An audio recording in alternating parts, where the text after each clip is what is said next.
Ya, assalamualaikum warahmatullahi wabarakatuh. Selamat pagi, selamat bertemu dengan Bunda kembali ya, teman-teman kecilnya Bunda. Di sini Bunda akan memperlihatkan beberapa hewan yang harus kita sayangi dan harus kita lindungi. Karena binatang-binatang ini adalah semuanya ciptaan Allah Tuhan Yang Maha Esa. Dan ini yang pertama adalah, ada yang tahu ini hewan apa ini? Bun, aku ora ngerti gimana. Binatang apa bu ini bun? Iya, nganu, mulai rekam tadi. Iya, ini hewan apa tapi sebenarnya? Pak, maaf, tanya Pak. Ini tidak rekam, ini merekam ini display gitu.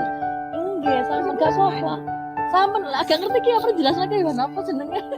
Binatang apa tadi ki? Apa tadi ki bu? Koala, mboten kaya panda, koala. Kelinci, masuk kelinci ngene Bu, nek iki kelinci jelas. Oh, nek ono gantian satu.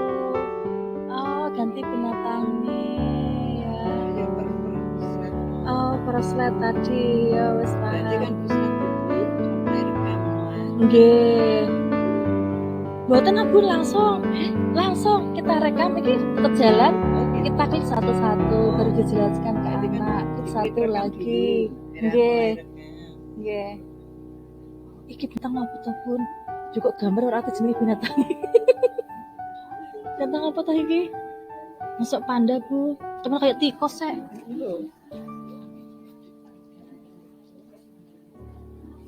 Iya. Coba tak akhiri rekaman.